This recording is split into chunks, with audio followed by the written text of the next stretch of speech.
Hello, everybody. It is Renee, and I am going to be introducing one of my clients today. Melissa has had an amazing transformation, and I am so excited that she is here today to share her story with all of you. So I'll bring Melissa up here.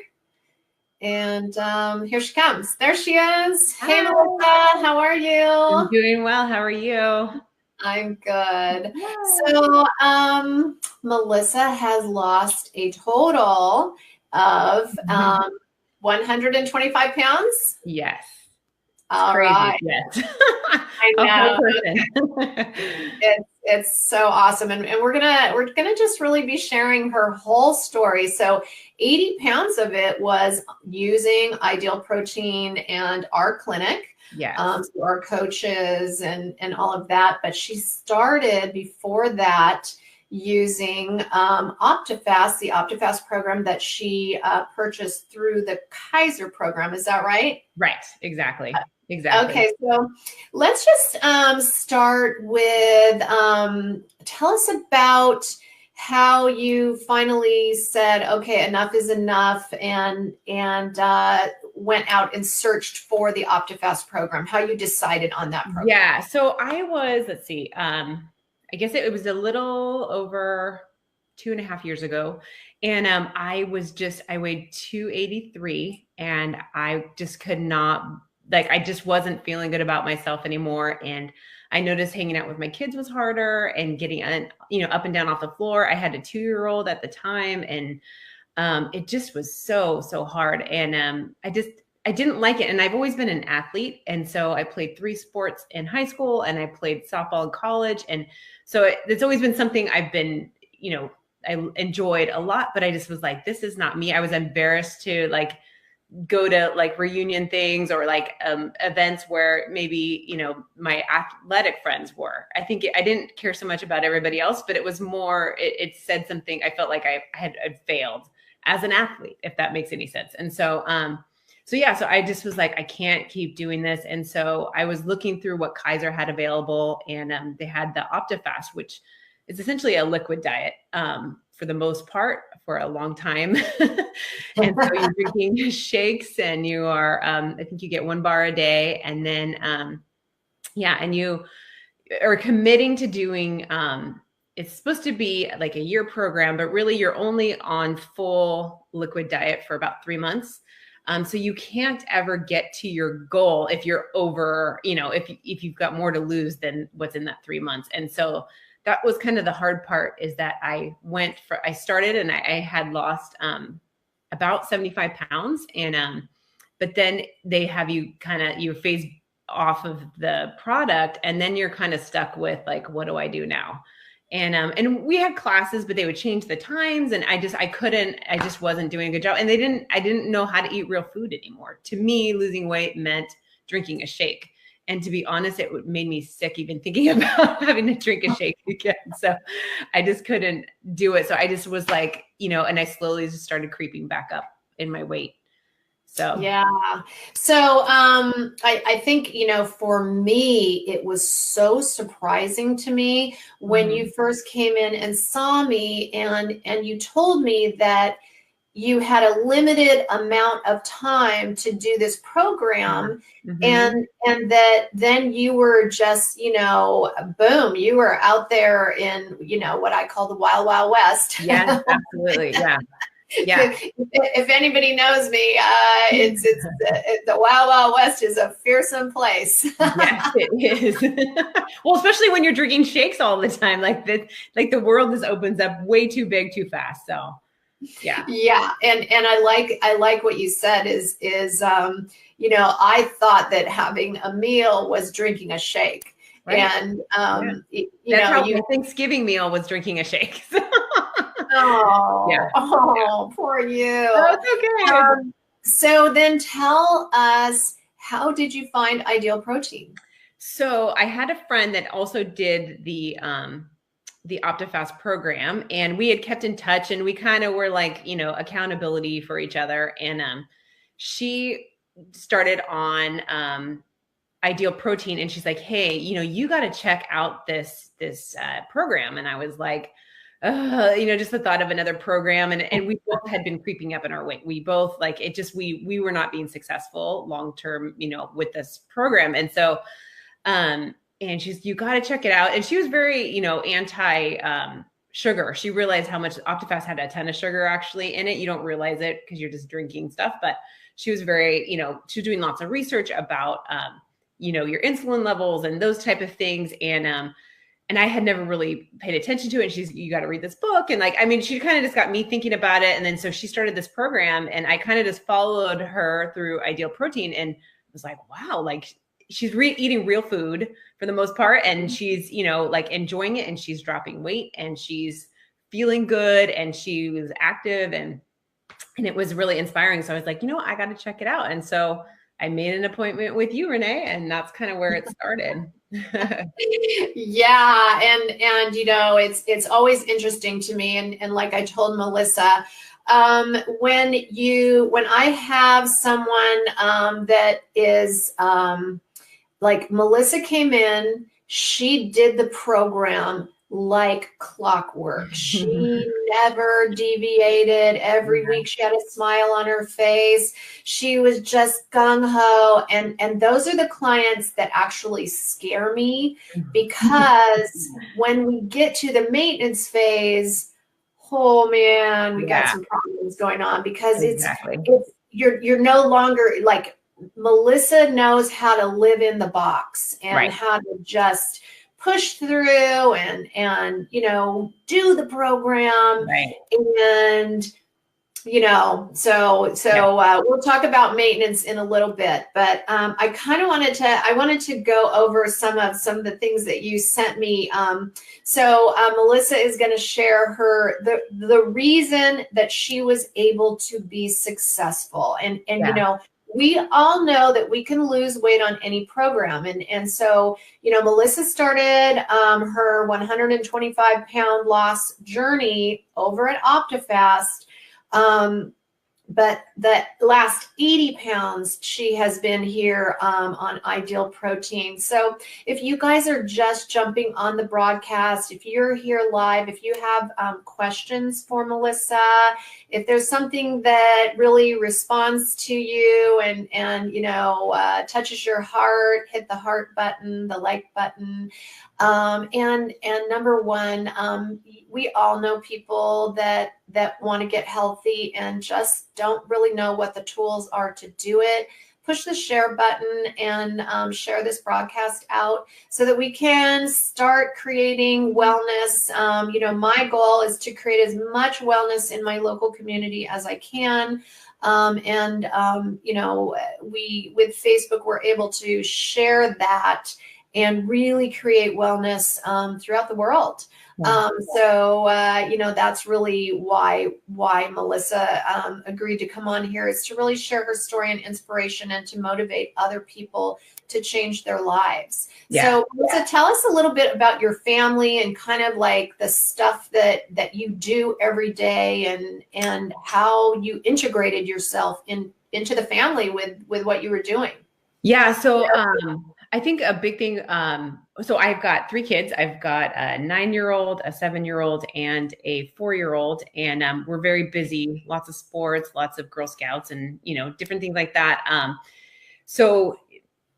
think for me, that was hard. I think at first I remember I had posted a question one time on one of the Facebook groups about like, how do you, cook for your family and cook for yourself at the same time? Because I felt like I was going a little crazy. Like I felt like I was doing 2 meals all the time. And there's one woman, like she hurt my feelings a little bit at first. She said it. She was like, why are you doing that? You should not be cooking 2 meals for your family. Your family can eat what you're eating. And I kind of like had this epiphany, and I was like, you're right. Like, why can't my kids be eating way more vegetables? And why can't they be eating healthy proteins and cut down on the pasta and that kind of stuff? And they do need, carbs and things like that. But those are easy things to kind of, add on the side once in a while.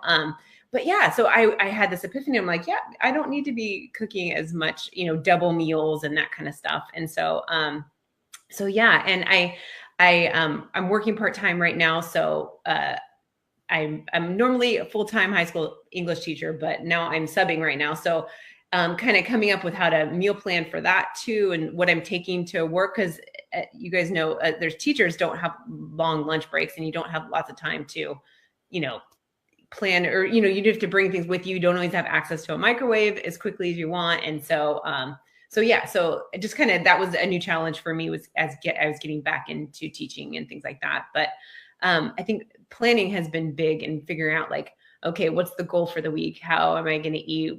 I used to actually make, and I'm trying to get back to this place. I do an entire month calendar of all the meals for the whole family. Yeah. And it really, really helped me. And I felt less stress significantly when I did a full calendar for the month. And at least it was kind of suggestions, if that makes any sense. It didn't always happen exactly the way I pictured it. And I kind of took into consideration our schedule, but then I wasn't going to the store all the time. And I didn't buy for the whole month, but I would buy for the week. And, and then there were some nights where things just didn't go the way we'd planned, and we ended up having to stop and grab something or whatever. Like, we made accommodations, but I still had the food for that. So I knew that I could move it to another night. And it really helped, my stress level, and just planning as a busy family. So. Yeah. Those are great strategies. In moving into Ideal Protein, and I think some people sometimes, and this is a time of year when a lot of people are starting on the program and feeling like, how did you feel when you first got your initial packet and you knew, oh my gosh, I've got to do 4 cups of veggies, I've got to get this protein prepared, and then I have these other meals I got to do, and I've got to eat every 3 hours, and I got to take my supplements and have to drink my water. How did you start integrating all of that? That felt super overwhelming at first, because I'd never eaten that many vegetables in my entire life. And so it was really challenging for me to figure out how to do that. But one of the big things was starting at breakfast. A lot of people don't associate a lot of vegetables with breakfast, but my favorite is to take rice cauliflower and put it in my oatmeal. I love that. That's my favorite. It's very filling. It is, yummy. And it just gives a little bit more texture to the oatmeal. But right then and there, I'm already getting it depends on how much I want to put in, between a half a cup and a cup of vegetables already in the morning. And so, or whether it's a shake with spinach, or whether it's, I can, start maybe some of my protein early with, some eggs or something like that. But I generally do the oatmeal and kind of start my veggies early in the morning, and then just integrating it in each part of my meal or as a snack or whatever, but just kind of always planning where those vegetables fit in throughout the day. The protein seems to be pretty easy for me, but the vegetables was a challenge at first, and now it's kind of second nature. I just, it kind of just, it took a while, but I figured it out. And making sure I got this big canister of, for my water. And so I know every time, how much I think it's 40 ounces. So I know if I drink through that, like if I could do 2 or 3 of those a day, I'm looking great, in terms of my water. And so just things like that, it helps me to calculate how much I'm getting in every day. That's awesome. So when you had a week where maybe you didn't see the numbers moving on the scale, you started January? Yeah, the end of January last year. Yeah. Okay, the end of January. And what kinds of things demotivated you, and how did you work through those moments? I think just knowing I didn't want to go back. That was the big thing. I didn't want to fail. And I think I failed so many times in my life in this area, over and over and over again. And I didn't want to go back. And I kind of felt like I was clawing my way back every time. So when I started seeing success, I was like, hey, that's 2 pounds. Like, whether it was, there were some weeks it was like 3.5 or 4 pounds. And I was like, yeah, I did something great that week. And then the next week it was 1 pound. And I'm like, what did I do wrong? But my water fluctuates so much. The time of the month fluctuates everything. And so you have to look at it overall. And I always knew that, like, the week after my period, I generally didn't lose anything, but then the week after that, it was like a big loss. So you had to be patient and wait and watch, and learn. I started keeping kind of track of my weight and what happened each month and different things. And I kind of started to see, a routine, a pattern. Yeah, exactly. So, yeah. Okay. I love that. So you, were there any points along the way where you felt like giving up? Yeah, definitely. Oh, for sure. But I feel like again, I was reaching new territory too. That's the thing. I hadn't been as low as I was at some certain points that I mean in my adult life that I can remember. So that was kind of new for me. I I had actually, remember, I yeah. remember us talking about that. Like, Mhm. you were like, I've never been past this weight in my adult life, and I Right. don't know that my body will do that. And I think it's a misnomer that a lot Mhm. of people really, think, Right. because maybe since high school they've been at, 180 or what have you. Mhm. They just think maybe my body can't do that. Right. Yeah. But it's not true, right? Right. Exactly. Exactly. Yeah. And I think and seeing myself differently was hard too. I think looking in the mirror and being like, whoa, like what is happening to you? And I kept having these epiphanies or, comments from people, but you're it just is this the mind part of it is probably for me one of the more difficult parts of the whole thing is It's just you're not alone. So yeah, there's actual, studies that have been done on this. yeah, And here's one of the things, and we've talked about this. Sometimes it takes our brains a long, long time to see ourselves as we really are. And right, so we have to start picturing ourselves when we look in that mirror. If we keep seeing the old version of ourselves, we right, slowly make our way back to that picture. right. So we have to change that picture in our Yeah. mind. And it Hmm. was funny the other day, Melissa and I were meeting about we're in maintenance now, so we were having a little maintenance meeting. And I said to her, she had gone and gotten on our Fit 3D scale, and the scan doesn't come for 10 or 15 minutes. So I was like, so what the scan say? And she said, oh, 200 and such and such.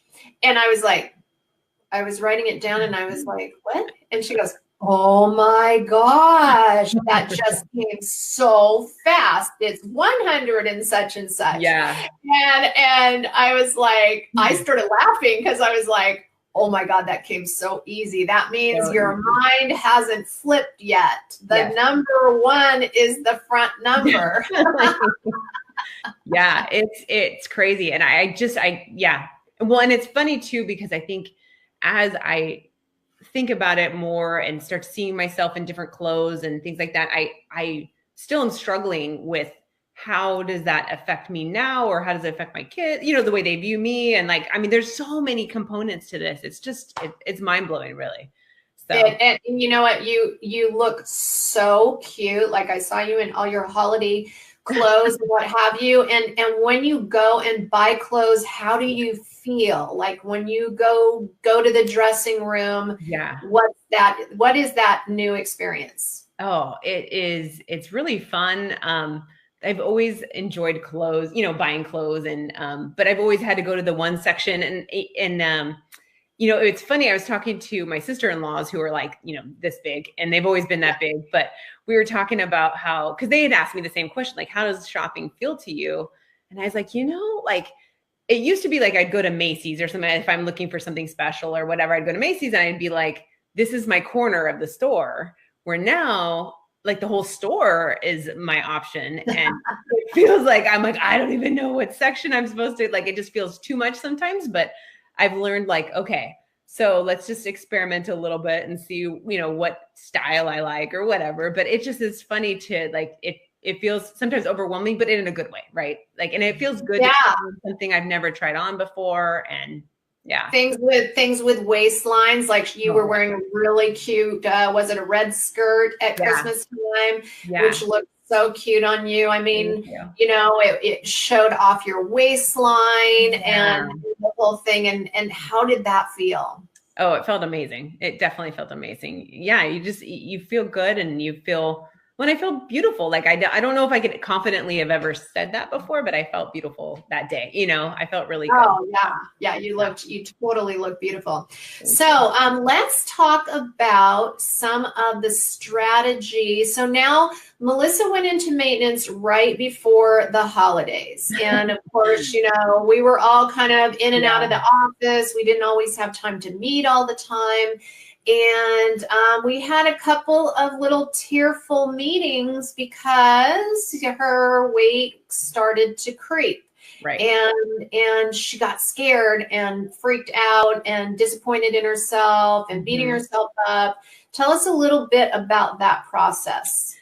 Yeah. Well, and that's another thing I'm realizing too, is how it's tied in so much with my emotions too. So like when I'm eating poorly, my emotions feel worse than they actually are, if that makes any sense. And so I really I was having these times where I was just like feeding my face with like random food. And I'm like, why am I doing this? And then I'd be so angry at myself for doing it. And then trying to figure out like, okay, the next day I'm gonna start all over again, you know? And I just felt like I was in this cycle of like, why are you torturing yourself here?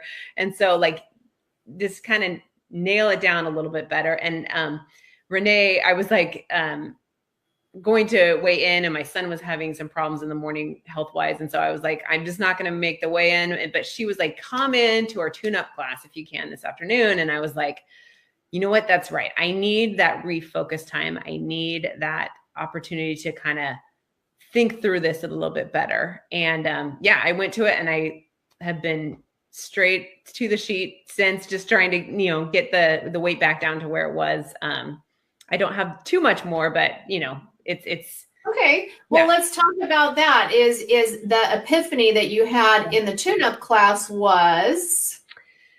Oh, one that you said that I was in maintenance, and I was like, I'm in maintenance? Like, I don't know why. Yeah, you are. Yeah. Well, I think it's because I've been doing this for so long. You know, when you've been kind of battling at least this big chunk of it for so long, it's been over 2 years, you know, so I feel like I'm always in this like state of having to lose a lot of weight. And you were like, you're in maintenance now. This is different. You have to look at it differently. You can't beat yourself up, you know, as much. And you said also, oh, I just lost it. It was in my head. An end date. Yes, that was it. That's exactly. You were like, you need to pick an end date. And I was like, oh, you're right. Like I can have an end date to this because it doesn't feel like it's forever. So that was so she wanted to, over the holidays, about 10 pounds came back. And you know, come on, let's face the fact. She lost 125 pounds. 10 pounds is less than 10%. Right. And it's natural for our bodies. You know, her body was used to being at a certain weight for a very long time. Right. So we have to be patient with our body as it learns what its new normal is, right? Exactly. So this is your new normal. And so she just wanted to, the few things that crept up during the holidays, we want to take right back off after the holidays. Right. So, you know, my whole point about the tune-up workshop that we did was we have to mentally have a beginning and an end. Right. And so literally, you know, we're talking for maybe 5 weeks and it's done. We can mentally just put ourselves into gear when we know that there's an end. If we're always on a diet, we can't get ourselves restarted again because we're just so sick of it. Like I've been watching my weight since I was 22 years old. Right. And there have been points in time where I was just like, oh my gosh, I need a freaking break. And then I realized, you know what? This is not a diet. Right. This is a lifestyle. So then, you know, each step along the way, we have a little bit different epiphany as we keep educating ourselves and keep transitioning to the next place. So in maintenance, tell us, so we talked about a few tips for success. Number one was having a coach. So how, in doing a different program initially and doing the Ideal Protein Protocol afterwards, what made having a coach make you successful? Oh, just, I mean, one, being able to contact you if I need you, you know what I mean? Like, you know, not like right now, but I meant like within a week, I was able to contact you and say, look, you can sense already that I was feeling overwhelmed with like trying to like figure out how to get back. Yeah, and just being able to have that a sit down talk with you, and to just know that somebody's in your corner and that you're not going to beat me up. I do enough of that myself, you know, like, so you're there to encourage me and to kind of make sure that I keep things in mind. And I mean, and you actually took, you know, it's funny because I think as someone trying to lose weight, you're always thinking that your coach is going to like, you know, and I don't know if I've ever felt that way from you. Like sometimes you're like, okay, like good reminders, but I think we're all so afraid that we're going to get yelled at because it's just a common thing. I mean, whether you're weighing in at Weight Watchers or whatever, you fear that like, ooh, they're going to get mad at me. And yeah, which is why people don't show up for their appointment, because they think that, you know, I had someone say to me the other day, like, I don't want to disappoint you. Right. Exactly. You're not disappointing me. Right. I'm here to help you, right. to motivate you, to, you know, this is supposed to be a supportive environment. So, right. you know, my thing always is whether you want to show up or not, show up. Right. Because every time you know you're going to show up, you have some sort of success along right. the way. And all those little successes add up to the big success, which right. is, you know, over time. And right. and now, you know, you have your big success. You've lost right. 125 pounds, and right. and owning that, and seeing the new you and enjoying right. the new you. Exactly. And so the next one that you said was accountability. So having friends to text and the Facebook group. So let's talk a little bit about the Facebook groups and kind of things that helped you and things that may not have helped you. Yeah, I get a lot from like what's funny because, like, you know, if on Facebook you're able to kind of like take in as much as you want or not as much as you want. Does that make sense? Yeah. And so like if I'm feeling like I need some encouragement, I read through the stories or questions that people have. But it's funny though, when I was not doing well, I noticed that I did not want to read any of those stories. I didn't want to be reminded of what I was doing wrong. And so like, that was a check in my head of like, usually you enjoy doing this, you know? So that's kind of a funny thing that, you know, I can tell when I'm not doing great. And so, yeah, so it's just a good reminders. I like to see people's journeys and we're all in this together. And I think that's kind of what we're all struggling. We all have struggled with our weight. We all have had eating issues and things like that. And so it's kind of nice to know that you're not alone, you know?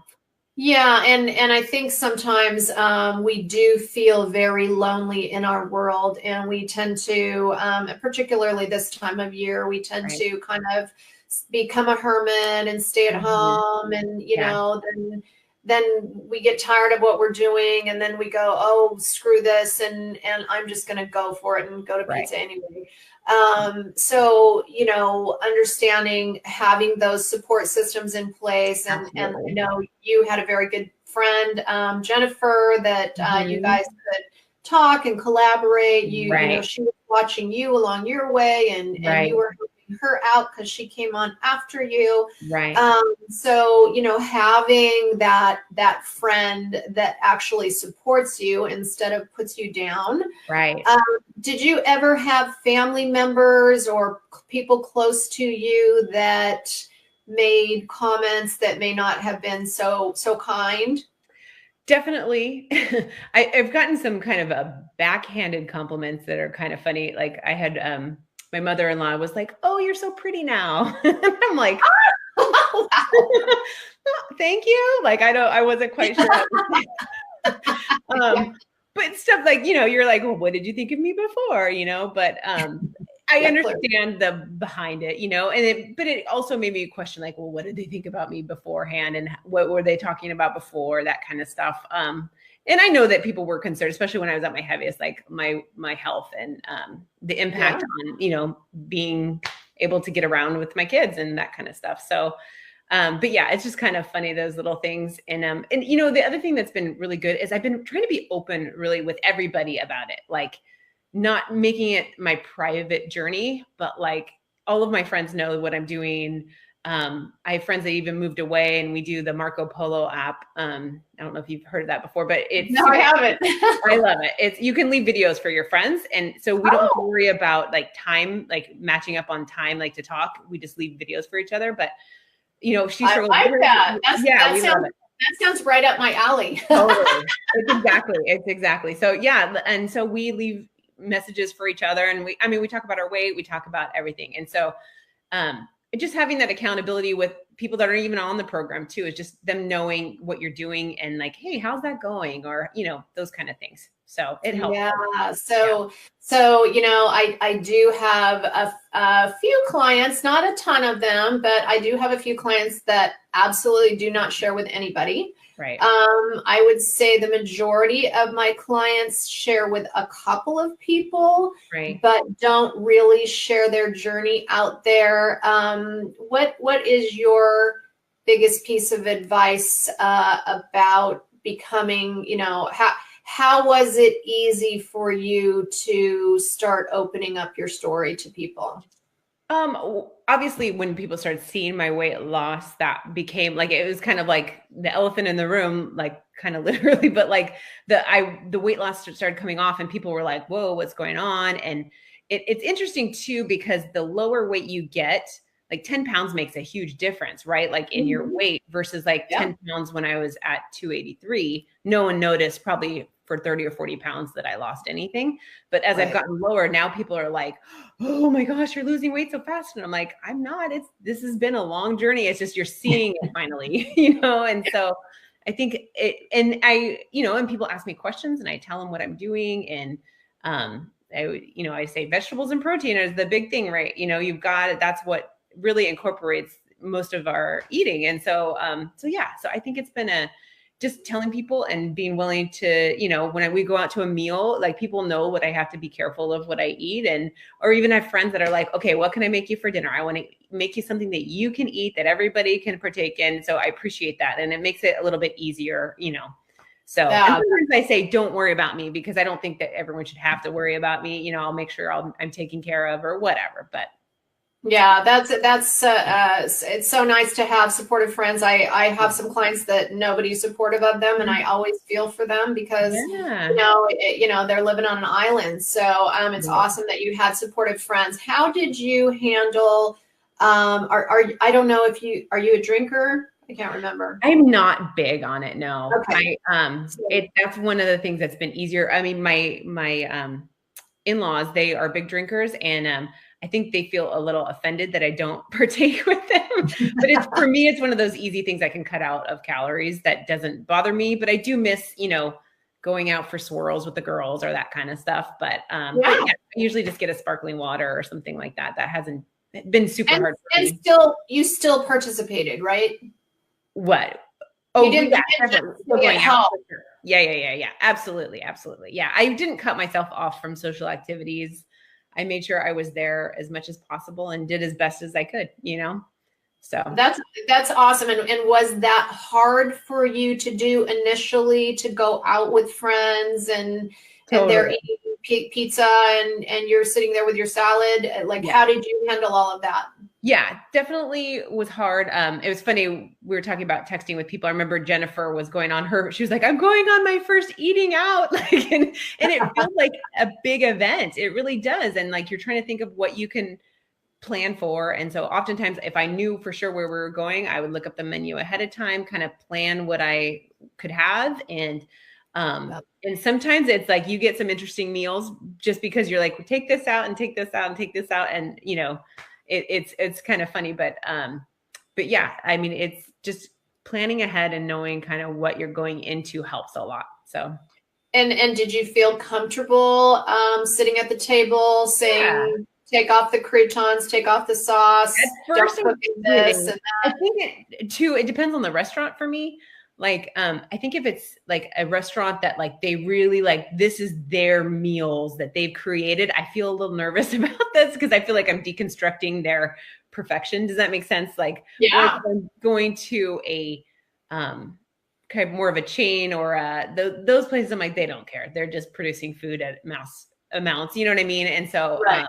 so yeah, so Right. that doesn't bother me. I still feel a little bit like, sorry, I'm gonna like ruin the perfect thing you just made and spent months of your life creating, but they do it. Oh, So oh wow. Oh yeah. wow. And you know what? Honestly, that was something I kind of started that transition into changing foods and what have you back in the I'm going to date myself back in the 90s. Mm-hmm. So about 20 some odd years ago. And, you know, it's just second nature to Yeah. me Yeah. now. And it just became, it's just how I eat. Right. And so, you know, when you make, we have little, you know, stepping stones along the way where we just, we start just being what we are, you know, Right. instead of, oh, I can't have that. It's more, to me, it's like, I don't want that. No, Right. take that off of there. Yeah. And that's, I'm gonna get a stomach ache from that. Right. Right. Exactly. So, you know, you start owning it as your own meal plan, like, Right. you know, Right. and I think that's hard for a lot of people, especially when you've been all in for a long period of time and Right. you used food as everything. Right. On that note, how do you disconnect your emotions and food? How have you, you know, changed your relationship with food? I think I'm still working on that, to be honest. Like you were saying, like when I'm on the program, it like I just kind of create this like, you know, box that I'm in, and I'm like, this is where I live and this is how it works. But when I'm off in maintenance, I constantly have to remind myself, okay, why are you wanting this? What is, and so my emotions definitely play a huge part of that. And that's always been my go-to, right? Is food. Like this, Right. you know, ice cream is going to make me feel better. And it, for like 3 seconds it does. And then I'm like miserable and mad at myself. And, you know, and that's not worth it to me. But Yep. trying to figure, that balance is really hard. And, And that really, honestly, that really becomes what happens. I like your words. That's not worth it to me. And that's exactly how I live my life and maintain my 65-pound loss. Right. Is because, you know, I look at the menu and yeah, there's a lot of things I like on there. Mm-hmm. And certainly it would be fun to, you know, eat what I used to eat, cheese filled, deep fried jalapeno poppers dipped in ranch dressing, but it's not worth it to me on a couple different levels. I know I'm not going to feel good afterwards. Right. I know that probably I'm going to make myself sick. And I also know that I'm going to gain weight. Right. So on a couple different levels, it's just Right. not worth it to me. Right. So I make different choices based on it's just not worth it to me. Right. And so, yeah, it's, and again, getting away from that thought process of I can't have that. I can't have that. You can have anything you want, right? Remember when I said that to you? No. Yeah. You can have what you want. Yes, it is. Are you sure you want this? Yeah. Well, I think too, as a parent and what I'm modeling for my kids, or trying to, like, even my husband loves to bake, and it can be difficult at times. It's just his creative outlet. And so like, I want to honor that, but at the same time, like, then we're feeding it to our kids. Right. And so then we have this balance, and I've had to, you know, he's kind of trying to trim down the last couple weeks he doesn't gain a whole lot of weight, but like, he's been trying to trim down, and he's cut out the desserts. And I just was like, you know, we really need to make desserts again, that it's a once a week treat, or it's a, you know what I mean? Versus like an everyday event, you know, like, and I don't know how we got to that place in our lives, but yeah. Well, just like setting a better example. I think a lot of it stems back to how we were raised, you know. If you were raised that every single meal you know, or every dinner you had dessert after it, that's that's Yeah. comfort. That's Yeah. home. That Yeah. feels good, right? Right. And so, changing out things and making not necessarily rules, Right. but having different lifestyle strategies Right. that are they're there because you want your family to get healthier. And working in a school system, how unhealthy our children are now. And I remember you telling me at one point, my husband and I talked, and we really want to make our family healthier. Right. And we really sat down and talked together about how we're going to do that Right. with the family meals and with lunches and with breakfasts. And I was so impressed by that, because you weren't just thinking about yourself any longer, and your husband was on board and Right. supportive. Right. So, Absolutely. Yeah. That's creating, and like you said, we are modeling behavior for our children. And if we are always perpetually on a diet, if we're always talking negative to ourselves, if we're always looking in the mirror and upset with ourselves, our kids see every nuance. right. And seeing, seeing Absolutely right. what kind of feedback have your kids given you since you've been on this? Just like more vegetables, um, they actually love they love zoodles. So Okay. zucchini noodles. Yeah. So like if we have chicken zoodle soup, that's one of their favorites. My son, my youngest, is a little bit trickier with eating just in general, but we're trying to do a better job of actually only giving him what we expect him to eat, if that makes any sense. But he actually is eating through everything we're expecting him to eat. So that's good. Like we're kind of seeing some progress with him as well. But my older daughters will generally eat anything. But so it was pretty much like us making that decision to make it better. So yeah. And I love that family decision, and would be great to, motivate people on that health level. So one of the things that I think we touched on this already was planning food, having food available, whether it's good or bad. How did you traverse having like foods that kind of like, I don't want to call them bad, but foods that you obviously weren't going to help you out during your weight loss phase? How did you traverse having those things in the household? They're in the household, to be honest. It's hard. Just because the kids, like, they come home from a birthday party and they've got this bag of candy that they've come back with, or you know what I mean? There's just it's always, or like my husband baking and that kind of stuff. For me, I just had to be like, that's off limits for myself. And just, what I do though with the kids, they get a couple days with it and then it gets thrown away. So that's good. Like Halloween candy, they only get to pick 10 pieces after, they get the Halloween night, they get to pretty much eat what they want. But then after that, they pick 10 pieces and that's all they have for their Halloween candy, just because I'm like, who needs 6 pounds of candy? You know what I mean? So, so yeah, things like that, and it helps me. And then I know that they know there's 10 pieces of candy in there. And so if I eat some of that candy, they will know. So that is hilarious. You're feeling guilty for stealing your kids' candy. I like that. That's a good strategy. Yeah, it helps. Okay. And last but not least, you said knowing it's an everyday battle and it's long term. So let's talk a minute about those thoughts and how you kind of mentally prepare yourself every day. Yeah, I mean, it's something that I wish it wasn't that way, where I didn't have to think about food all the time, and it wasn't something that I kind of wonder, I'm like, does everyone think about food as much as I have to think about food? Because there are naturally skinny people that just always eat whatever they want, and you're envious or whatever. But I'm like, for me, this is my life, and this is what I have to think about, and I have to.